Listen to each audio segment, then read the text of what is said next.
Nah, buat kalian semua yang masih bingung nyari wallet ya untuk save cryptocurrency dan NFT kalian, silakan pakai OneInch ini teman-teman ya. Linknya ada di deskripsi, silakan download di situ.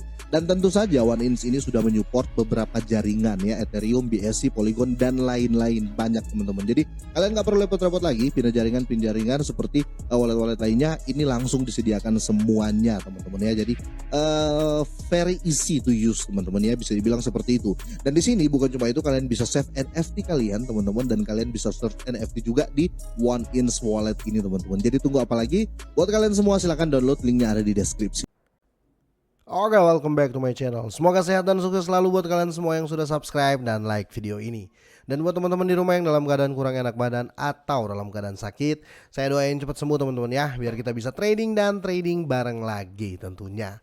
Oke, langsung saja teman-teman ya, lagi rame ARB ya, dan banyak kemarin yang nge-DM ke saya ya, tapi mungkin terlalu berlebihan. Bang, makasih banyak ya. Kemarin waktu 2 minggu kemarin kalau saya nggak salah ya, dua minggu kemarin abang suruh nyerok ARB ya di 1,1 dolar, dan sekarang saya sudah cuan banyak bang ya, dan ada yang masuk banyak ya, ada yang masuk sedikit ya, jadi kalian bisa kalkulasi lah keuntungannya ya. Selamat lah, itu bukan karena saya teman-teman, karena saya hanya membaca berita dan memberikan opini, tapi happy cuan ya. Oke, kita bahas dulu nih teman-teman, ARB ini masih banyak yang belum tahu ya kalau ARB ini dia blockchain sendiri ya. Terus ada yang belum tahu juga kalau ARB ini adalah the large blockchain ya, posisi keempat ya versi coin market cap teman-teman ya. Jadi kita harus ulas di sini, itu kenapa selalu saya katakan ARB ini mau di jangka panjang pun sangat-sangat worth it ya. Karena ya bisa dibilang gini ya, kelebihan ARB ya sangat banyak dibanding kelebihan Ethereum untuk di segi blockchainnya, di segi jaringannya teman-teman ya.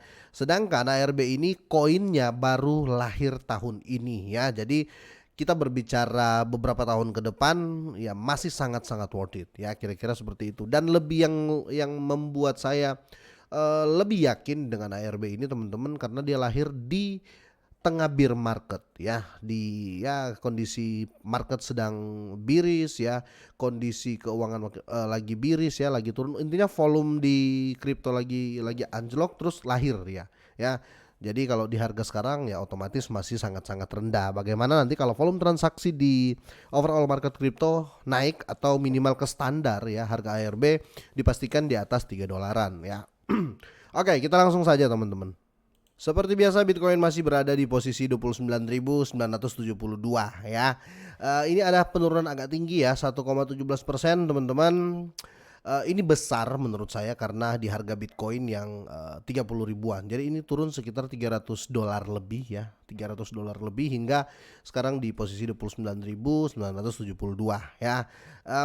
Tetap untuk saya 2023 bullish teman-teman ya. Tapi tetap Dior ya. Oke, kita langsung masuk ya, saya bahas ARB. Di sini ARB mengalami kenaikan 0,21% dan ini sudah kenaikan ke berapa ya teman-teman? Di sini saya ambil time frame 4 jam ya. Kalian bisa lihat di sini. Ini per 4 jam ya, hitung saya dari sini sampai saat ini teman-teman, ini sudah terjadi kenaikan dan 4 jam terakhir ini terjadi koreksi ya.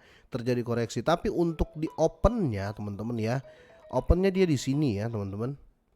Opennya di sini sudah mulai kelihatan merah apa hijau nih. Ini time frame merah ya, time frame 4 jam. Belum kelihatan opennya sih ya. Tapi overall dia lagi naik teman-teman ya. Tapi sekali lagi tetap Dior ya. Dan buat teman-teman yang sudah cuan ya, mau take profit silahkan ya. Tapi selalu sisahkan ya untuk jangka panjang ya, untuk Arbitrum. Kalau saya sih bukan jangka panjang lagi Arbitrum, karena saya nggak punya banyak Arbitrum ya. Jadi saya jangka panjang banget ya, bukan panjang aja.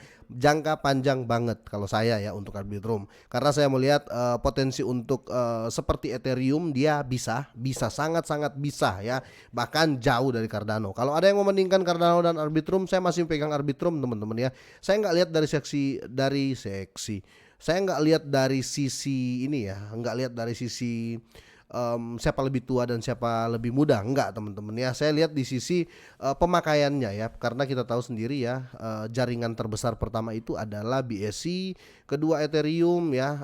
Pertama jaringan Ethereum paling terbesar, terus paling terbesar kedua itu BSC, terbesar ketiga itu TRC20 punyanya Tron, dan keempat adalah Arbitrum ya. Kalau kita hitung dari Ethereum, BSC sama Tron, teman-teman, ini sudah kenaikan tinggi banget ya dibandingkan dulu waktu awal lahir ya. Nah, mereka bertiga bisa naik tinggi banget teman-teman karena mereka punya smart chain ya yang sering digunakan ya. Nah, saat ini bayangin ya, Arbitrum langsung posisi keempat teman-teman ya untuk di large blockchain ya, versi coin market cap. Dia langsung masuk posisi keempat ya. Jadi terus koinnya barusan muncul yaitu ARB coin ya. Itu kenapa saya bilang untuk ke depan ya sangat-sangat menjanjikan, dan untuk saat ini masih terendah banget ya, menurut saya begitu. Oke, kita lanjut ya bahas untuk perkembangannya. Oke, ARB meroket 40% dalam seminggu ya. Wells atau paus raksasa yang mentransfer 10 juta koin ke pertukaran teratas ya, entah dijual atau tidak ya. Kita bahas di sini. Oke, jadi 10 juta ARB dimobilisasi oleh paus misterius saat token Arbitrum meroket sebesar 40% dalam satu minggu. Nah, dan di sini saya tutup iklan dulu.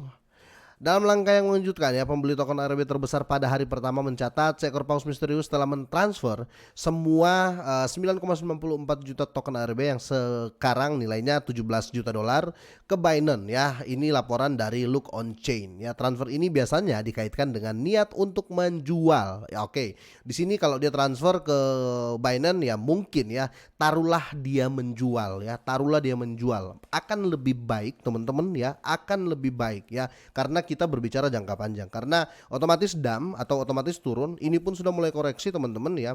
Jadi untuk kalian mau masuk silahkan ya, saya sangat sarankan, tapi saya nggak nyuruh ya, saya nggak nyuruh kalian ya.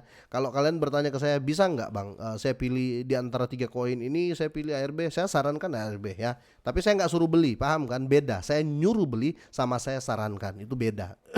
Kalau nggak percaya bedanya di mana, silahkan kalian buka kamus bahasa Indonesia. Oke, terjadi setelah token Arbitrum melonjak 40%, that's why dia take profit mungkin pada minggu lalu ya. Kalau karena naik dia jual, biasanya turun dia ambil lagi ya. Jadi ya bisa dibilang 50-50. Oke, ini menjadikan cryptocurrency paling menguntungkan ketiga dalam seminggu ini di antara cryptocurrency terbesar dalam hal kapitalisasi pasar menurut dari Coin Market Cap ya. Dan kita lihat di sini ya, naik dan saat ini sideways ya untuk di ARB ini. Oke, dan selanjutnya ya, Well awalnya menjadi berita utama pada 24 Maret ketika mereka membeli 4,90